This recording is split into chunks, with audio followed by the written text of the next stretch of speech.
നാം എടുക്കുന്നത് ഇന്ന സ്വലാത്തി തീർച്ചയായിട്ടും എന്റെ നിസ്കാരവും വനുസുഖി എന്റെ കർമ്മങ്ങളും മഹയ്യായ എന്റെ ജീവിതം മുതൽ മമാത്തി മരണം വരെയുള്ള മുഴുവൻ സംഗതികളും ലില്ലാഹി റബ്ബിൽ ആലമീൻ സർവ്വലോക പരിപാലകനായ റബ്ബിന്റെ പൊരുത്തവും തൃപ്തിയും ആഗ്രഹിച്ചുകൊണ്ടാണ് ഞാൻ ചെയ്യുന്നത്.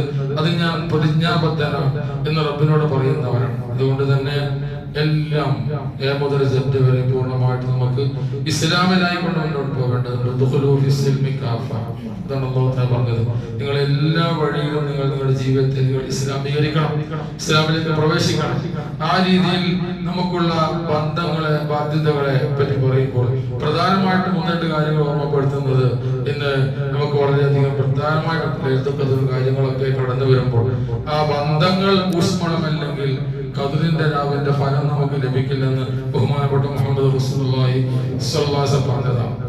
ആ ഒരു ബന്ധത്തെ മുറിക്കുന്നതാണ് ഞാൻ ആത്മോദി വെച്ച ആയത്തിന്റെ തുടക്കത്തിൽ വല്ലദീന യഖൂലൂന ഹദല്ലാഹി മിൻ ബഅദി ബസ്ന വയഖതഊന മാ അമറല്ലാഹു ബിഹി അൻ യുസല. നാമൊക്കെ അല്ലാഹുവോട് കരാർ ചെയ്തവരാണ്.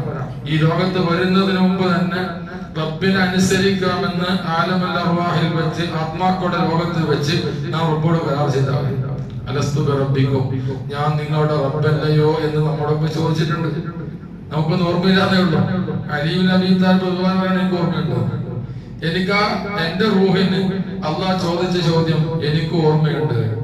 ഞാൻ നിങ്ങളുടെ റബ്ബല്ലേ എന്ന് ആദം നബി അലൈഹിസ്സലാം മുതൽ ഖിയാമത്ത് നാളിന്റെ അവസാനം വരെ ഉണ്ടാകുന്ന മുഴുവൻ മനുഷ്യരുടെ അർവാഹുകളെയും ഒരു സ്ഥലത്ത് ഒരുമിച്ച് കൂടി അല്ലാഹു ചോദിച്ചിട്ടുണ്ട്, ഞാൻ നിങ്ങളുടെ റബ്ബല്ലേ? ഇപ്പോൾ ബല അതെ റബ്ബാണെന്ന് എല്ലാവരും അംഗീകരിച്ചിട്ടുണ്ട്. ആ അംഗീകരണത്തെ ഓർമ്മിപ്പിക്കാനാണ് അല്ലാഹു തആല പ്രവാചകന്മാരെ ലോകത്തേക്ക് അയച്ചത്. പ്രവാചകന്മാർക്ക് ശേഷം അവരുടെ അനന്തരാവകാശികളായ ആലിമീങ്ങൾ ആ ദൗത്യം നിർവഹിക്കുന്നത് ആ കരാർ ഓർമ്മിപ്പിക്കലാണ്. ആ കരാർ പൂർണ്ണമായിട്ട് മനസ്സിൽ ജീവിക്കുമ്പോഴാണ് നമ്മൾ മുസ്ലിം ആകുന്നത്.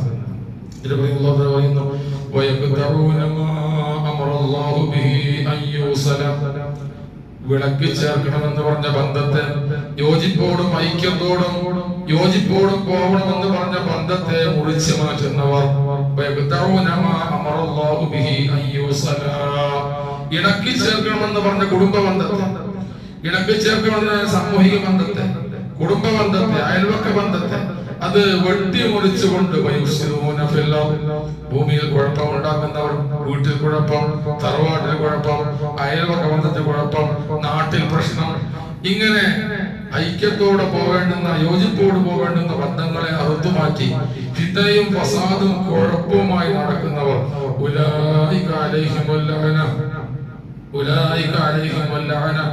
അവരുടെ മേലാണ് അല്ലാഹുവിന്റെ ശാപം, അവർക്കാണ് റബ്ബിന്റെ ശാപം.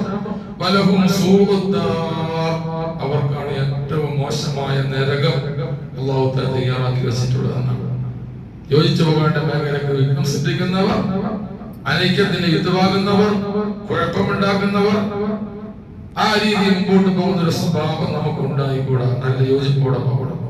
ഇതാണ് യോജിപ്പോടെ പോകണം എന്ന് പറയുമ്പോൾ ഇങ്ങോട്ടില്ലെങ്കിലും ചിലപ്പോൾ ചോദിക്കും, കുടുംബക്കാർക്കുള്ള ബന്ധം ഇങ്ങോട്ടില്ല, പിന്നെ ഇതിന് അങ്ങോട്ട് ബന്ധം, അയൽവാസികൾ ഇങ്ങോട്ടില്ല, പിന്നെ ഇതിന് അങ്ങോട്ടേക്ക് ബന്ധം. അതൊരിക്കലും നമുക്ക് ന്യായീകരണമല്ല. റസൂൽ പറഞ്ഞു,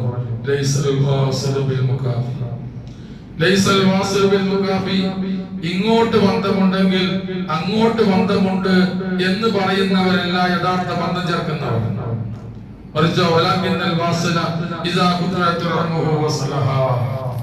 യഥാർത്ഥ ബന്ധം വിച്ഛേദിക്കപ്പെട്ട ബന്ധത്തെ അങ്ങോട്ട് പോയിട്ട് ഇണക്കി ചേർക്കാൻ ഉപയോഗിക്കുന്നത്. ഇങ്ങോട്ട് ബന്ധമില്ലെങ്കിൽ നമ്മുടെ മുന്നിലും ചിലപ്പോ വാതിലടക്കുന്നു, അയൽവാസികൾ തമ്മിൽ ബന്ധമില്ല, കുട്ടിയുടെ ഗേറ്റ് അടക്കുകയാണ്, അത് പ്രവേശനമില്ല. ആ രീതിയിൽ എന്താണ് അങ്ങോട്ട് അടുക്കാൻ വേണ്ടി വിടുന്നില്ലെങ്കിൽ നമ്മൾ അങ്ങോട്ട് വരുന്നതാവണം, ബന്ധം സ്ഥാപിക്കാൻ വേണ്ടി പരിശ്രമിക്കണം. കുടുംബക്കാർക്ക് ഇങ്ങോട്ട് ബന്ധമില്ല, എന്നാൽ നമ്മൾ അങ്ങോട്ട് എന്താവണം, നമ്മുടെ ഭാഗം ക്ലിയർ ആവണം. അങ്ങനെയാണല്ലോ വേണ്ടത്. ഏത് സമയത്തും മരണപ്പെടാം. മരിക്കുമ്പോൾ ഒരു വ്യക്തിയോട് പോലും നമുക്ക് വെറുപ്പില്ല എന്ന് ഉറപ്പിച്ചെത്താൻ വേണ്ടി പറ്റണം. അല്ലെങ്കിൽ എന്താ സംഭവിക്കുക? സ്വർഗത്തിന്റെ വാസന പോലും അനുഭവിക്കാൻ സാധിക്കില്ല. റസൂലുള്ളാഹി സ്വല്ലല്ലാഹു അലൈഹി വസല്ലം അതാണ് റസൂലുള്ളാഹി പറഞ്ഞത്. ബന്ധം ഇങ്ങോട്ടില്ലെങ്കിലും അങ്ങോട്ട് നാം എന്താക്കണം? കുടുംബ ബന്ധം ചേർക്കണം, അയൽവക്ക ബന്ധം ചേർക്കണം, സാമൂഹിക ബന്ധം ചേർക്കണം. എല്ലാ രീതിയിലുള്ള യോജിപ്പിന്റെ ഐക്യത്തിന്റെ വഴിയിലേക്ക് നാം പോകണം. അതാണ് ബഹുമാനപ്പെട്ട റസൂലുള്ളാഹി സ്വല്ലല്ലാഹു അലൈഹി വസല്ലം പറഞ്ഞത്, സലാസൻ, മൂന്ന് സ്വഭാവം. മൂന്ന് സ്വഭാവം മൻ കുന്ന ഫീഹി, ആ മൂന്ന് സ്വഭാവം വല്ലവല്ലം ഉണ്ടായാൽ അദ്ഖലഹുല്ലാഹുൽ ജന്നത ബിറഹ്മതി, അല്ലാഹുവിന്റെ കരുണ കൊണ്ട് റബ്ബ് അവനെ സ്വർഗ്ഗത്തിലേക്ക് പ്രവേശിപ്പിക്കും. അതേപോലെ തന്നെ വഹസബഹുല്ലാഹു ഹിസാബൻ യസീറ, നാളെ പരലോകത്ത് വിചാരണ നേടേണ്ടി വന്നെങ്കിൽ എളുപ്പത്തിൽ വിചാരണ ചെയ്തുകൊണ്ട് അല്ലാഹു തആല വിടും. അതിന് ഉപകരിക്കുന്ന മൂന്ന് കാര്യങ്ങളുണ്ടെന്ന് ബഹുമാനപ്പെട്ട റസൂലുള്ളാഹി സ്വല്ലല്ലാഹു അലൈഹി വസല്ലം അവിടെ പറഞ്ഞ ഒന്നാമതായിട്ട് പറഞ്ഞെന്താ,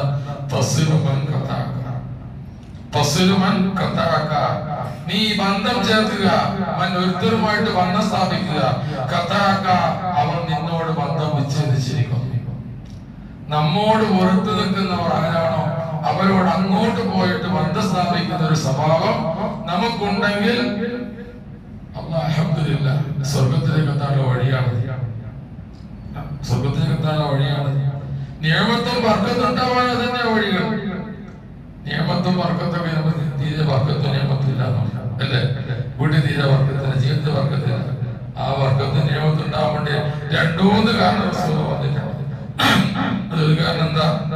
ബഹുമാനപ്പെട്ട അനസ് റളിയല്ലാഹു തആല അൻഹുവിനോട് ഹബീബ് പറഞ്ഞു, ഇദാ ദഖൽത യാ ബൈതിക ഫസല്ലിം അലാ അഹ്ലിക, നീ നിന്റെ വീട്ടിൽ പ്രവേശിക്കുമ്പോൾ അസ്സലാമു അലൈക്കും എന്ന്.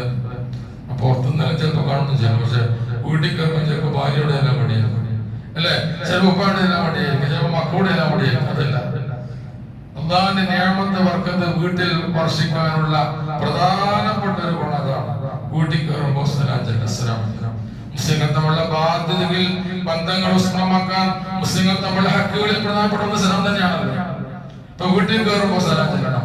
വീട്ടിലെ ആളുകൾ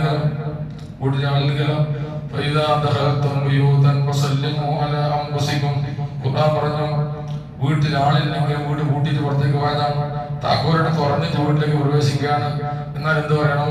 അസ്സലാമു അലൈനാ വഅലാ ഇബാദില്ലാഹി സ്വാലിഹീൻ. അസ്സലാമു അലൈനാ വഅലാ ഇബാദില്ലാഹി സ്വാലിഹീൻ. നമ്മുടെ മേൽ അല്ലാഹുവിന്റെ രക്ഷ ഉണ്ടാവട്ടെ, അല്ലാഹുവിന്റെ സ്വാലിഹീങ്ങളായ അടിമകൾ. ആളില്ലെങ്കിൽ മലക്കുണ്ടാവും, വീട്ടിൽ റഹ്മത്തിന്റെ മലക്കുണ്ടാകും, കാണുന്നില്ലെങ്കിൽ. അതുകൊണ്ടാണ് വഅലാ ഇബാദില്ലാഹി സ്വാലിഹീൻ, സജ്ജനങ്ങളായ അല്ലാഹുവിന്റെ അടിമകളുടെ മേൽ നിങ്ങൾ എന്താവണം? സലാം ചെല്ലണം എന്ന് റസൂലുള്ളാഹി പറഞ്ഞത്. ഇത് വീട്ടിൽ ഐശ്വര്യം റാഹത്തൊക്കെ ഉണ്ടാവാനുള്ള കാരണം. മറ്റൊന്നെന്താണെന്നറിയാം, മറ്റൊന്ന് നമ്മുടെ വീട്ടിൽ പ്രായമുള്ളവരുണ്ടെങ്കിൽ അവരോടുള്ള ആദരവ്. അൽ ബർക്കത്തു മഅൽ അഖാബിർ, റസൂലുള്ളാഹി സ്വല്ലല്ലാഹു അലൈഹി വസല്ലം. ബർക്കത്ത് പ്രായമുള്ളവരോടൊന്ന് ചെയ്യണം. ഉപ്പാപ്പമാരും ഉമ്മാമ്മമാരും നമ്മുടെ പിതാവും ഉമ്മയും നമ്മുടെ വയസ്സായിട്ട് അത് നമ്മുടെ സന്തോഷകരമായ ജീവിതത്തിന് തടസ്സമാണ് എന്നൊരിക്കലും വിചാരിക്കരുത്. എത്ര 110 വയസ്സായാലും പഠിച്ചവനെ ഇനിയും ദീർഘായുസ് മരിക്കല്ലേ എന്ന് ആഗ്രഹിക്കും. ആയുസിന് വേണ്ടി ദ്വാരക്കണം. നമുക്ക് നമ്മുടെ പിതാക്കന്മാർ ഉപവാർഗം മരിച്ചപ്പോഴാണ് അതിന്റെ വില മനസ്സിലാക്കുന്നത്. ആ പ്രായമുള്ളവരുടെ നമ്മോടുള്ള സ്നേഹവായ്പകളും കാര്യങ്ങളൊക്കെ അവിടെയൊക്കെ ഉയർത്തി കൊടുക്കട്ടെ, കൗറന്നോത്തെ വെളിച്ചമായി കൊടുക്കട്ടെ, വിശാലമായി കൊടുക്കട്ടെ. പ്രായമുള്ളവരോട് സ്നേഹത്തോട് പെരുമാറാൻ, അവർക്ക് പരിഗണന കൊടുക്കാൻ, ആദരവ് കൊടുക്കാൻ.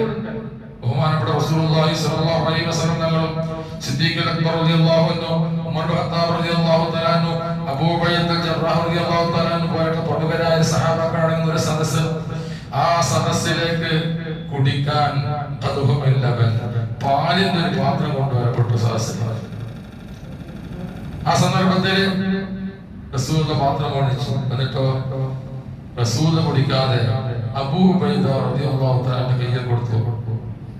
അബൂബക്കർ ബേജാറായി, ഞാൻ കുടിക്കുക, റസൂല കൊണ്ടുവന്ന പാല് റസൂൽ കുടിക്കാൻ ഞാൻ കുടിക്കോ? നീ പറഞ്ഞു കുടിക്കൂ. മനസ്സില്ല, മനസ്സോടെ കുടിച്ചു. കുടിക്കാൻ വേണ്ടി പറഞ്ഞു, പക്ഷെ കുടിക്കാൻ വേണ്ടി നമുക്ക് ഭാഗ്യം വിഷമം. നബി കുടിക്കാൻ ഞാൻ കുടിക്കാം. നബിയെ താങ്കൾ അല്പം കുടിക്കൂ, എന്നിട്ട് ഞാൻ കുടിക്കാം. ഇപ്പൊ റസൂൽ ഞാനല്ല പറഞ്ഞത് കുടിക്കാൻ വേണ്ടി, നീ ആദ്യം കുടിക്കും എന്നിട്ട് ഞാൻ കുടിച്ചു. അൽ ബർക്കത്ത് നോക്കണം. അൽ ബർക്കത്ത് പ്രായമുള്ളവരോടൊന്നിച്ചാണ് ബർക്കത്ത്. നമ്മുടെ സദസ്സിൽ ഇപ്പോൾ നിങ്ങൾ ആ ബർക്കത്തുള്ള ആള്. ഞാനല്ല ബർക്കത്ത്, പ്രായമുള്ള ആള് നിങ്ങളാണ്, പ്രായമുള്ള ആള്. അതുകൊണ്ട് നിങ്ങളെ പരിഗണിച്ചാലാണ് ഇതിൽ ബർക്കത്ത് ഉണ്ടാവുക എന്ന് പറഞ്ഞുകൊണ്ട് നിർബന്ധിച്ച് അബൂ ഉബൈദ റളിയല്ലാഹു തആല അൻഹുവിനോട് കുടിപ്പിച്ചു. അതിനുശേഷമാണ് ബഹുമാനപ്പെട്ട റസൂലുള്ളാഹി വിളിച്ചത്. അതിനുശേഷമാണ് സിദ്ദീഖുൽ അക്ബർ റളിയല്ലാഹു അൻഹു വിളിച്ചത്. അതിനുശേഷമാണ് ഉമർ ഖത്താബ് റളിയല്ലാഹു തആല വിളിച്ചത്. അതാണ് ബർക്കത്ത് ഉണ്ടായിത്തീരുക. അതിന്റെ ഒരു വഴിയാണ് നമ്മുടെ പ്രായമുള്ളവരെ ആദരിക്കലും ബഹുമാനിക്കലും. അവരെ അവഗണിക്കുന്ന ഒരു സ്വഭാവമാണ് നമ്മുടെ വർത്തമാനകാല സാഹചര്യത്തിലുള്ളത്. അതല്ല നാം ചെയ്യുന്ന കാര്യം. അതാണ് വളരെ ബഹുമാനാദരവ് കൊടുക്കണം. പിന്നെ മൂന്നാമത് ബഹുമാനപ്പെട്ട റസൂലുള്ളാഹി സ്വല്ലല്ലാഹു അലൈഹി വസല്ലം പറഞ്ഞ പ്രധാനപ്പെട്ട ഒരു കാര്യമാണ് ഇത് സിലത്തുർ റഹിം, കുടുംബബന്ധം. കുടുംബബന്ധം മൻ അഹബ്ബ അൻ യുബസത ലഹു ഫീ റിസ്ഖിഹി വയമദ്ദ ലഹു ഫീ ഉംരിഹി ഫല്യസിൽ റഹിമഹു. ബഹുമാനപ്പെട്ട റസൂലുള്ളാഹി സ്വല്ലല്ലാഹു അലൈഹി വസല്ലം നിങ്ങളുടെ ജീവിതത്തിൽ, നിങ്ങളുടെ സമ്പത്തിൽ, നിങ്ങളുടെ ജോലിയിൽ, നിങ്ങളുടെ മക്കളിൽ, നിങ്ങളുടെ കുടുംബത്തിൽ, നിങ്ങളുടെ വീട്ടിൽ ഒക്കെ അല്ലാഹുവിന്റെ റഹ്മത്ത് ഇറങ്ങണമെങ്കിൽ, ഐശ്വര്യം ഉണ്ടാവണമെങ്കിൽ, അതുപോലെ ദീർഘായുസ് ഉണ്ടാവണമെങ്കിൽ, ദീർഘമായ ആയുസ്സോടെ ജീവിക്കാൻ ആഗ്രഹമുണ്ടെങ്കിൽ ഫല്യസിൽ റഹിമഹു, കുടുംബബന്ധം ഊഷ്മളമായിക്കൊള്ളട്ടെ. കുടുംബബന്ധം യോജിപ്പിന്റെ മേഖലയിലേക്ക് ആ രീതിയിൽ പെരുമാറ്റം അവന്റെ ഭാഗത്ത് ഉണ്ടായിക്കൊള്ളട്ടെ. ബഹുമാനപ്പെട്ട മുഹമ്മദ് റസൂലുള്ളാഹി സ്വല്ലല്ലാഹു അലൈഹി വസല്ലം. അപ്പൊ കുടുംബബന്ധം പിണക്കമുണ്ടെങ്കിൽ ആരും അങ്ങോട്ട് വെറുപ്പുണ്ടെങ്കിൽ അവരോട് പോയിട്ട് അങ്ങോട്ട് എന്താക്കുക, ബന്ധം ഇണക്കി ചേർക്കുക എന്നുള്ളതാണ് ഏറ്റവും വലിയ പ്രധാനപ്പെട്ട കാര്യം. കാരണം എന്തുകൊണ്ടാണ്?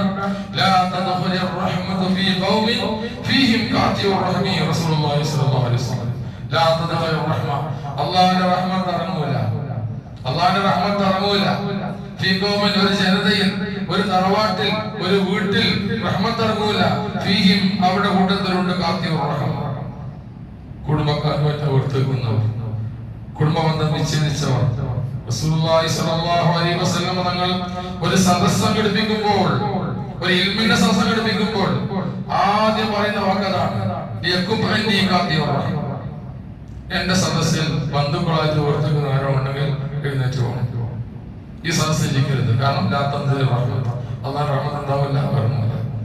അങ്ങനെ ആ നബിയുടെ വാക്കുകൾ ഉടൻ തന്നെ എഴുന്നേറ്റ് പോയി വെറുത്തവരുമായിട്ട് നന്നായിട്ട് തിരിച്ചു വരുന്ന സഹാബാക്കളെ കാണാൻ വേണ്ടി സാധിക്കുമെന്ന് ഹദീസിന്റെ കിതാബിൽ കാണാൻ വേണ്ടി സാധിക്കും.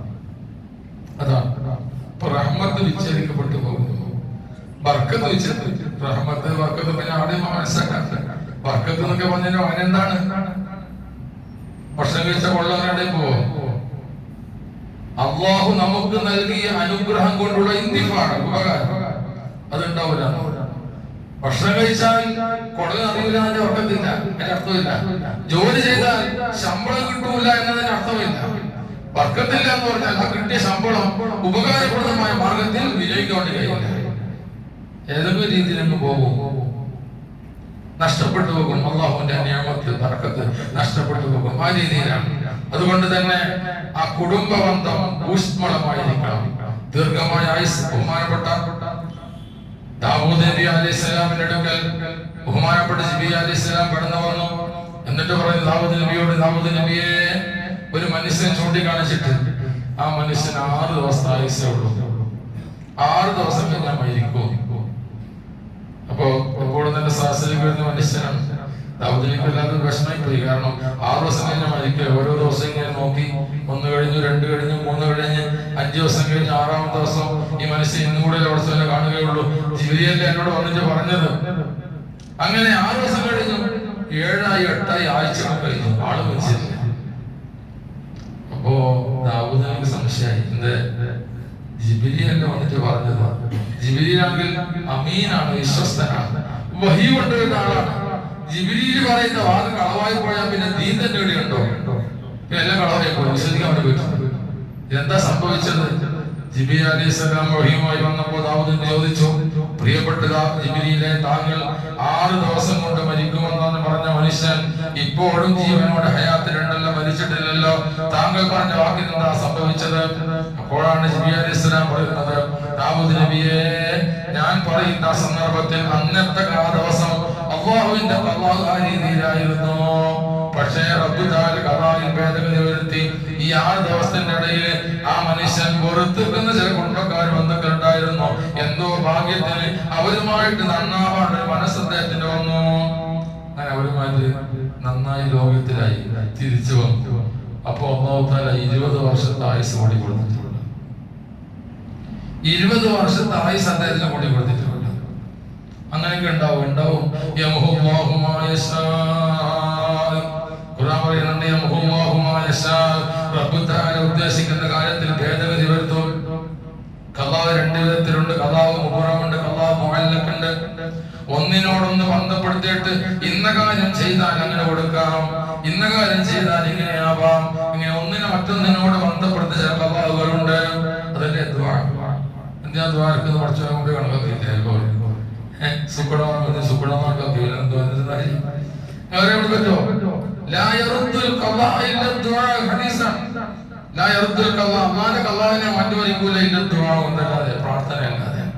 പ്രാർത്ഥന ഖദാഇനെ മാറ്റിവെക്കാൻ സാധിക്കും. കാരണം ദുആ ചെയ്താൽ ഇന്നത് കൊടുക്കാമെന്ന് റബ്ബ് തആല തീരുമാനിച്ചിട്ടുണ്ട്. അങ്ങനെ ഖദാഉണ്ട്. അപ്പൊ പ്രാർത്ഥിക്കുക, കുടുംബബന്ധം ചേർക്കുക, ഇതൊക്കെ റബ്ബിന്റെ ഖദാഇനെ മാറ്റിവെക്കാൻ സാധിക്കുന്നതാണെന്ന് ഖുർആനും ഹദീസും തന്നെ നമുക്ക് മനസ്സിലാക്കാൻ സാധിക്കാം. അപ്പൊ ചുരുക്കത്തിൽ ആ മനുഷ്യൻ അല്ലാഹു തആല 20 വർഷത്തെ ആയുസ് കൊടുത്തിട്ടുണ്ട്. നബി മറ്റൊരു ഉദാഹരണം പറഞ്ഞു, 3 ദിവസത്തെ ആയുസ്സുള്ള ഒരു മനുഷ്യൻ, അവൻ അതിന്റെ ഇടയിൽ ബന്ധുക്കളുമായി പുറത്തുനിന്ന് ബന്ധുക്കളുമായിട്ട് പോയിട്ട് നന്നായിട്ട് എന്ത് ചെയ്തു? അല്ലാഹു സുബ്ഹാനഹു വ തആല 30 വർഷത്തെ ആയുസ് 30 വർഷം ജീവിക്കാനുള്ള ആയുസ് കൊടുത്തു. ഈ ഒരു ബന്ധം കൊണ്ട്. അപ്പൊ അതാ തസ്ലിമൻ ഖതഅക എന്ന് റസൂലുള്ളാഹി തങ്ങൾ പറഞ്ഞു. നീ വെറുത്തു നിൽക്കുന്നവരുമായിട്ട് നീ ബന്ധം സ്ഥാപിച്ചാൽ സ്വർഗത്തിൽ അല്ലാഹു തആല കടത്തുകയും എളുപ്പത്തിലുള്ള വിചാരണ അല്ലാഹു തആല നൽകിക്കൊണ്ട് രക്ഷപ്പെടുത്തുകയും ചെയ്യുമെന്ന് റസൂലുള്ളാഹി സ്വല്ലല്ലാഹു അലൈഹി വസല്ലം പറഞ്ഞത്. അതുപോലെ തന്നെ കുടുംബക്കാരുമായിട്ട് ധർമ്മങ്ങളും കാര്യങ്ങളും ചെയ്യുന്നുണ്ടെങ്കിൽ ആദ്യം കൊടുക്കേണ്ടത് സാധാരണ ബന്ധമില്ലാത്ത ഒരു മനുഷ്യന് 10 രൂപ കൊടുത്താൽ ആ 10 രൂപ കൊടുത്ത് സദഖന്റെ കൂലിയാണ്. ആ ബന്ധുവൊക്കെ കൊടുത്താലോ ഇരട്ടി കൂലിയാണ്. ഇങ്ങനെ സദഖന്റെ കൂലിയും കുടുംബം ചേർത്തല്ലോ ഇരട്ടി കൂലി. സദഖന്റെ കൂലിയും കിട്ടി, കുടുംബം വന്ന് ചേർത്തന്റെ കൂലിയും കിട്ടി. അപ്പൊ നമ്മുടെ സക്കാത്തും സദഖയൊക്കെ കൊടുക്കുമ്പോൾ ആദ്യം ശ്രദ്ധിക്കേണ്ട അടയാണ് സ്വന്തം കുടുംബത്തിലും ബന്ധത്തിലും അവകാശങ്ങളുണ്ടോ, പാവപ്പെട്ടവരുണ്ടോ, ഫക്കീറുണ്ടോ, മിസ്കീനുണ്ടോ, കടം കൊണ്ട് വിഷമിക്കുന്നവരുണ്ടോ, പ്രയാസപ്പെടുന്നവരുണ്ടോ എങ്കിൽ അവർക്ക് ആദ്യം കൊടുക്കണം.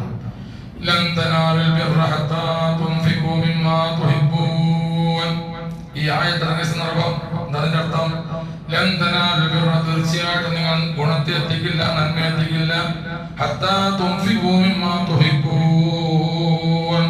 നിങ്ങൾക്ക് ഇഷ്ടപ്പെട്ട സമ്പത്ത് ധർമ്മം ചെയ്യുന്നത് വരെ റബ്ബിന്റെ അടുക്കൽ യഥാർത്ഥ പൂർണ്ണ പ്രതിഫലം കിട്ടൂല.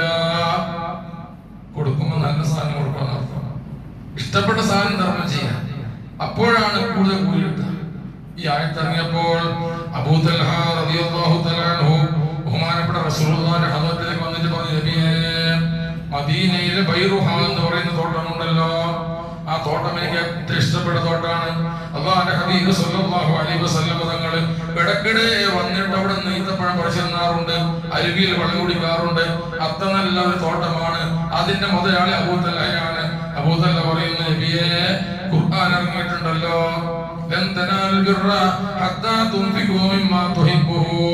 ഏറ്റവും ഇഷ്ടപ്പെട്ട സാധനം ധർമ്മം ചെയ്യുന്നത് പോലെ പൂർണ്ണമായ പ്രതിഫലം കിട്ടൂല എന്നല്ലേ റബ്ബ് പറഞ്ഞത്. ഞാൻ എന്റെ ബൈറുഹ എന്ന് തോട്ടം മദീനയിലെ പാവപ്പെട്ടവർക്ക് ഞാൻ സദഖ കൊടുക്കും. മദീന മിസ്കീന്മാർക്കും ഫഖീർമാർക്കും ഞാൻ സദഖ കൊടുക്കാൻ ഉദ്ദേശിക്കുകയാണ്. റസൂൽ പറഞ്ഞു, നിന്റെ അബൂ തൽഹ, റബ്ബിന്റെ അടുക്കൽ നിന്റെ അമല് സ്വീകരിച്ചിരിക്കുന്നു, കൂലി സ്ഥിരപ്പെട്ടിരിക്കുന്നു. പക്ഷേ നീ അത് കുടുംബക്കാർക്ക് പോയി വെച്ചു. ബന്ധമില്ലാത്ത മദീനയിലെ ഫഖീറും മുസ്ലിമിനും കൊടുക്കണ്ട, അതിന്റെ കുടുംബത്തിലെ പാവപ്പെട്ട ഫഖീറും മുസ്ലിം അവർക്ക് നീ ഓഹരി വെച്ചു കൊടുത്തു, ഇരട്ടി കൂലി നിനക്ക് ലഭിക്കും. ബഹുമാനപ്പെട്ട റസൂലുള്ളാഹി സ്വല്ലല്ലാഹു അലൈഹി വസല്ലം. അപ്പോൾ റസൂലുള്ളാഹി തങ്ങൾ അതിന് പ്രോത്സാഹനം കൊടുത്തു. അങ്ങനെ ഓരോ കുടുംബക്കാരും ഓരോ കുടുംബത്തിലുള്ളവരെ പരിഗണിച്ചാൽ എല്ലാവരും വിഷമം തീരുമല്ലോ. കുടുംബക്കാർക്ക് മാത്രം കൊടുത്താൽ പുറത്തുള്ള വിഷമം തീരുന്നത് ചിലപ്പോ ചോദിച്ചു പോകും. ഓരോ കുടുംബക്കാരും അവരുടെ കുടുംബത്തിലെ പാവപ്പെട്ടവരെ പരിഗണിച്ചാൽ പ്രശ്നങ്ങൾ തീർന്നല്ല. അങ്ങനെയാണ്. കുടുംബ ബന്ധത്തിന്റെ ഏറ്റവും ഊഷ്മളമായ ഏറ്റവും യോജിപ്പുള്ള ആ ഒരു വഴിയിലേക്കാണ് അധികം നമുക്ക് വളരെ പുണ്യം ലഭിക്കാൻ കാരണമാകുന്ന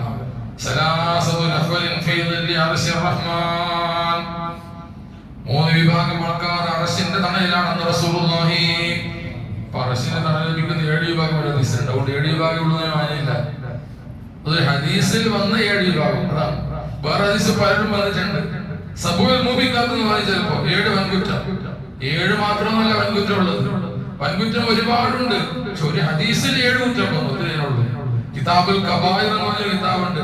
അത് 70-ലധികം ദോഷങ്ങൾ പറയുന്നുണ്ട്, വൻ ദോഷങ്ങൾ. അതേപോലെ അറശിന്റെ തണൽ ലഭിക്കുന്ന 7 വിഭാഗം മാത്രമല്ല, ഒരു ഹദീസിൽ 7 വിഭാഗം പറ്റി പറഞ്ഞു. മറ്റൊരു ഹദീസ് എന്ത് പറയുന്നു? 3 വിഭാഗം പറ്റി ഒന്ന് വാസിലുർ റഹ്മി. വാസിലുർ റഹ്മി കുടുംബക്കാരുമായിട്ട് നല്ല യോജിപ്പിൽ കഴിയുന്നവർ, നല്ല യോജിപ്പിൽ കഴിയുന്നവർ. കുടുംബം ചേർക്കാൻ പറഞ്ഞാൽ കേവലം എന്താണ്? പൈസ കൊടുക്കാന്നല്ല കേട്ടോ. കുടുംബം ചേർക്കാൻ പറഞ്ഞാൽ കുടുംബബന്ധം ചേർക്കാൻ പറഞ്ഞാൽ എന്താണ് അതിന്റെ അർത്ഥം? ഒരുപാട് അതിന്റെ വിശദീകരണമുണ്ട്. ചിലപ്പോ അവിടെ പോയിട്ട് എങ്ങനെയാ പോയാൽ കൊടുക്കണ്ട, പൈസ ഒന്നുമില്ല, പിന്നെ എങ്ങനെയാന്ന് കുടുംബക്കാരത്ത് പോയിട്ട് നോക്കുക റമദാനിൽ കൊടുക്കണ്ടേ, പൈസ ഒന്നുമില്ല, അതുകൊണ്ട് തന്നില്ല, പോകുന്നില്ല. വിചാരിക്കരുത്.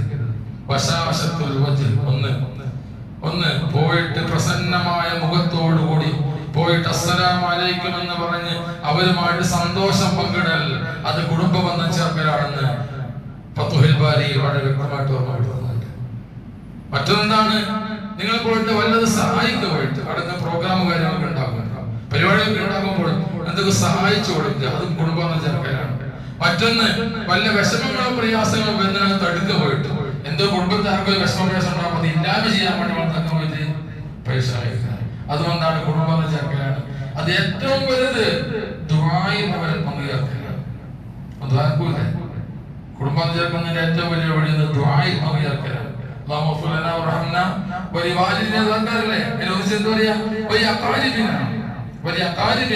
നമ്മുടെ കുടുംബക്കാർക്കും നീ പൊരുത്തപ്പെട്ടു കൊടുക്കണേ. ആ കുടുംബം ചേർക്കുന്നതിന്റെ ഏറ്റവും വലിയ വഴി അതാണ് പ്രാർത്ഥന. അവർക്കൊണ്ട് ദുആ ഉൾപ്പെടുത്തുക. മനസ്സിലായല്ലോ? അപ്പൊ ആ രീതിയിലുള്ള യോജിപ്പിന്റെ വഴികളെ, സ്നേഹത്തിന്റെ വഴികളെ, കുടുംബത്തിൽ യോജിപ്പും ഐക്യവും സന്തോഷവും കളിയാടുന്ന ഒരവസ്ഥ നമ്മുടെ ജീവിതത്തിൽ ഉണ്ടായി കഴിഞ്ഞാൽ അവിടെ ബർക്കത്താണ്, അവിടെ നിയമത്താണ്, ഐശ്വര്യമാണ്. പക്ഷേ വെള്ളിയങ്കോട് ഉമർ ഖാദി റളിയല്ലാഹു അൻഹു പറഞ്ഞിട്ടുണ്ട് കുടുംബക്കാരുടെ അവസ്ഥ. വർത്തമാനകാല സാഹചര്യത്തിലൊക്കെ അലിഫുൽ അഖാരിബി ഫിസ്സമാനി ഖദിൻഖലബ് ഐനൻ ഫസാറൽ അഖറബൂന അഖാരിബാ. അറബിയിൽ അഖാരിബ് എന്ന് പറയും കുടുംബക്കാർക്ക്. ഹംസ അഖാരിബ്, കുടുംബക്കാർ, ബന്ധുക്കൾ. അഖാരിബിന്റെ ഹംസ മാറിയിട്ട് ഈ കാലത്ത് ഐനായിരിക്കും. അഖാരിബ് പോലെ എന്തായി?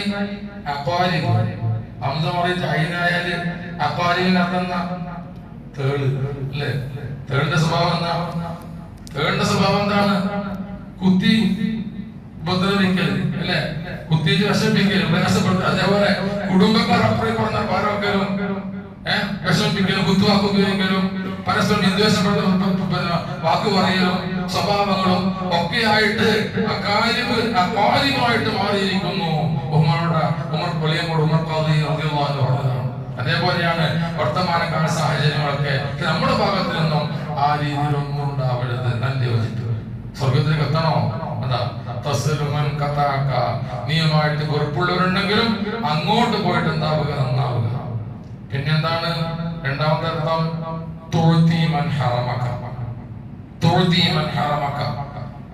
നിനക്ക് തരാതെ നിന്നെ അപഗണിച്ചവർക്ക് നീ അങ്ങോട്ട് കൊടുക്കുക എന്ന് പറഞ്ഞാൽ നമുക്ക് എന്താ വിഷമം വന്നപ്പോ ആരോട് പോഷിലും ഇയാൾക്ക് കടഞ്ഞു വെച്ച് 10,000 രൂപ കടച്ചു വെച്ച് അവര് മെയിൻറ്റെയിൻ ചെയ്തില്ല, തന്നില്ല. കാലം കുറെ കഴിഞ്ഞു, നേരെ തിരിച്ചിട്ടൊരു അവസ്ഥ വന്നു. എന്തോ ഒരു ആവശ്യത്തിന്റെ സഹായത്തിനാണ് നമ്മളത്തേക്ക് അവര് വന്നു. അപ്പൊ എന്താ പറഞ്ഞ മധുരമായ പ്രതികാരം കൊടുത്തത്, മധുരമായ പ്രതികാരം. അന്ന് നമ്മൾ മെയിൻറ്റെയിൻ ചെയ്തില്ല. അതുകൊണ്ട് ഇന്ന് ഞാൻ കണക്കായി പോയാൽ ഞാൻ കൊടുത്തില്ല. ചിലപ്പോ അഭിമാനത്തോടെ പറയും അങ്ങനെ ഉണ്ടാവരുത്, അങ്ങനെ ഉണ്ടാവരുത്. നമ്മളെ ബഹിഷ്കരിച്ചവരും നമ്മെ അവഗണിച്ചവരാണെങ്കിലും തിരിച്ചങ്ങോട്ട് അവഗണിക്കുന്ന സ്വഭാവം ഉണ്ടാവരുത്. നാം സഹായം ചോദിച്ചപ്പോൾ സഹായിക്കാത്തവരാണെങ്കിലും അവർക്ക് വിഷമങ്ങളും പ്രയാസങ്ങളും വരുമ്പോ അങ്ങോട്ട് പോയിട്ട് എന്ത് ചെയ്യണം? സഹായിച്ചു കൊടുക്കണം. ഇത് വലിയൊരു ഗുണമാണ്, സ്വർഗത്തിലെത്താനുള്ള വഴിയാണ്. നമുക്ക് വിശദീകരിക്കേണ്ട ആവശ്യമില്ല. അതാണ് അയൽപക്കം എന്തായാലും അങ്ങനെ തന്നെയാണ്. അയൽപക്കത്തിന്റെ കാര്യങ്ങളൊക്കെ അയൽപക്ക ബന്ധപ്പെട്ടതാണ് പിന്നീട് പറയുന്നത്. കുടുംബ ബന്ധത്തോട് ബന്ധപ്പെട്ട കാര്യം പറയുന്ന കാര്യങ്ങളൊക്കെ. പിന്നെ മൂന്നാമത് പറഞ്ഞത്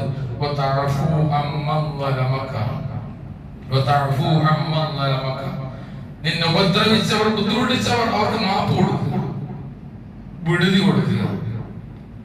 ഇത് സ്വർഗത്തിലേക്ക് എത്താനുള്ള മൂന്നാമത്തെ വഴി. റസൂലുള്ളാഹി പറഞ്ഞു.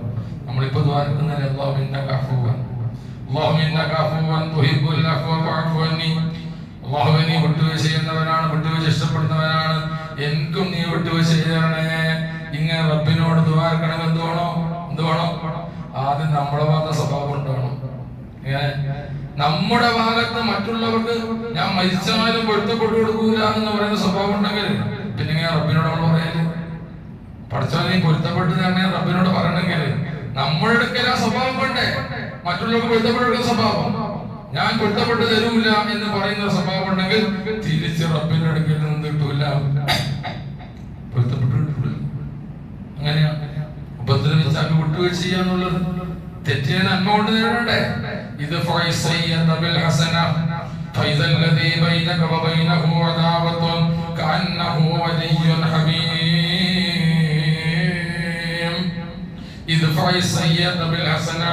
നിങ്ങൾ തെറ്റിനെ നന്മ കൊണ്ട് നേരിടണമെന്ന് ഖുർആൻ പറയാണ്.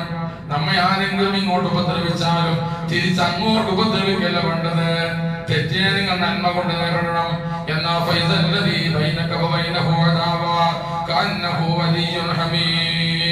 നീ ആരുമായിട്ട് ശത്രുതയുണ്ടോ വെറുപ്പുണ്ടോ അവരെ നിന്റെ അടുത്ത ചങ്ങാതിയാക്കി മാറ്റാൻ സാധിക്കും.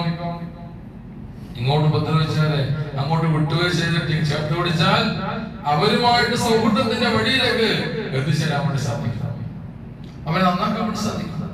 ബഹുമാനപ്പെട്ട മാലിക് ബിൻ ദീനാർ റളിയല്ലാഹു തആല ഇസ്ലാമിക പ്രബോധനമായിട്ട് കേരളത്തിലേക്ക് വന്നപ്പോൾ മാലിക് ബിൻ ദീനാർ റളിയല്ലാഹു അൻഹു താമസിച്ച വീടിന്റെ നേരെ അയൽപക്കത്ത് ഒരു ജൂതനായിരുന്നു. ഒരു ജൂതൻ. ആ ജൂതന്റെ സ്വഭാവം എന്താണെന്നറിയാം?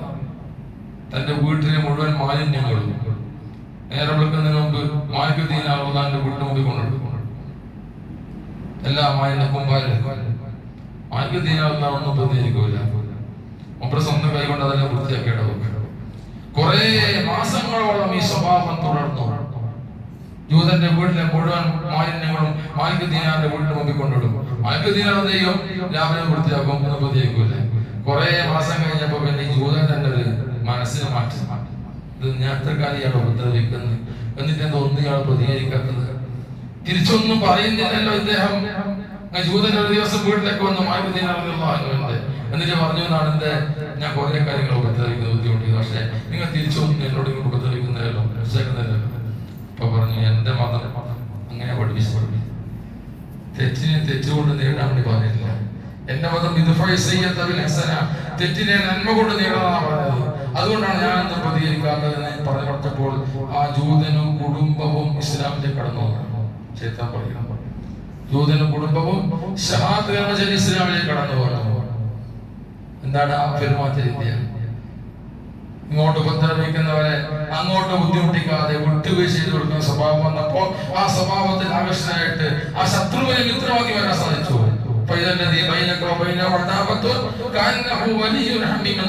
പറഞ്ഞ ആ ഒരു അവസ്ഥയിലേക്ക് എത്തിക്കാൻ വേണ്ടി സാധിച്ചു. ഇതാണ് മൂന്നാമത്തെ സ്വഭാവം. ഈ സ്വഭാവം ഉണ്ടാകുമ്പോഴാണ് നമുക്ക് ലഭിക്കുന്നത്. അപ്പൊ റബ്ബിനോട്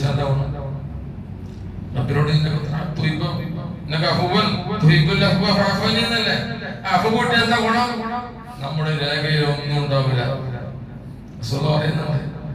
ചില ആൾക്കാരാന്ന് മാഷറിലേക്ക് വിളിക്കും, ബുദ്ധിനുമിന്നി നീ എന്നോട് എടുക്കുന്നു പറയുമ്പോൾ അവന്റെ മുമ്പുള്ള വിരി എന്ന നീക്കും. എന്നിട്ട് എന്താ പറയും, നിന്റെ രേഖ നോക്കും, നിന്റെ രേഖ നിർത്താൻ പഠിച്ചത് നോക്ക് എന്നല്ല ചെയ്ത ഓരോ ദിവസവും ചെയ്ത ദുൽമുകൾ, തെറ്റുകൾ, കുറ്റങ്ങൾ അവന്റെ മുമ്പിൽ ഒന്ന് പറയും ഇതൊക്കെ ശരി തന്നെയാണ്, നീ ചെയ്തിനോ അപ്പൊ സമ്മതിക്കും, പഠിച്ചോ ഞാൻ ചെയ്തന്നെ. റസൂൽ പറയാണ് അവസാനം മനുഷ്യൻ വിചാരിക്കും എന്റെ കാര്യം പോക്കാൻ. ഞാൻ എന്താ രക്ഷപ്പെടാൻ വഴിയില്ല. കാരണം എല്ലാം അള്ളാഹ് എന്നോട് ഇങ്ങോട്ട് ചോദിക്കണം, ഇതിൽ ശരിയല്ലേ. ഞാനൊക്കെ ആദ്യം സമ്മതിക്കും. അവസാനം അള്ളാഹ് പറയും ആയിക്കോട്ടെ, പ്രശ്നമില്ല. ദുനിയാവെന്ന് ഞാൻ ആരും കാണാണ്ടത് മറച്ചു വെച്ചിട്ടുണ്ട്. ഞാൻ തെറ്റ് ചെയ്യുമ്പോൾ ആരും കണ്ടിട്ടൊന്നുമില്ല, ഞാൻ മറച്ചു വെച്ചിട്ടുണ്ട്. അതുകൊണ്ട് ഞാൻ നിനക്ക് പൊരുത്തപ്പെട്ടു വന്നിരിക്കും, നീ പോയി. അതാണ് ഗുഫ്റാൻ, പൊരുത്തപ്പെട്ടു കൊടുക്കൽ. എല്ലാം പറയും, രേഖ എല്ലാം ഉണ്ട്. പക്ഷേ പൂർണ്ണമായ സംതൃപ്തി അല്ലാക്കില്ല. അങ്ങനെയല്ല, എല്ലാവർക്കും ഓർമ്മയിട്ട് ഇങ്ങനെ പോയിക്കോ. ഞങ്ങൾ എന്താന്ന് വിട്ടുവെച്ച് ചെയ്തിരുന്നു, നീ ചെയ്ത ദ്രോഹം എനിക്കറിയാം. പക്ഷെ ഇപ്പൊ ഞാൻ അതാകുന്നില്ല, ഒന്നും ചെയ്യുന്നില്ല. എന്റെ ഇവിടെ ഇല്ലേ അങ്ങനത്തെ ഒരു ഇവിടെയാണ് ഇത് അഫൂവ് അങ്ങനെയല്ല. അഫൂവ് എന്ന് പറഞ്ഞാൽ എന്താ വിളിക്കും, ണ്ട് രേഖയിലൊന്നും കാണാനില്ല, എല്ലാം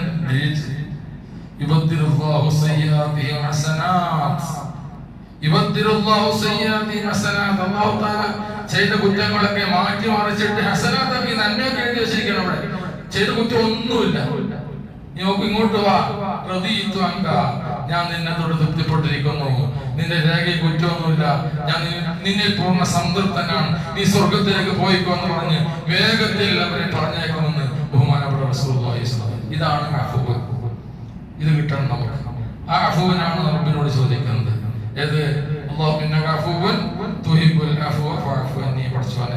വിട്ടുവെച്ച് എല്ലാം മാറ്റി രേഖയിൽ ഒന്നും ചെയ്തിട്ടൊന്നും ഇല്ലാതെ എല്ലാം വായിച്ചു കളഞ്ഞിട്ട് എന്നെ നീ രക്ഷപ്പെടുത്തണേ അല്ലാഹുവേ.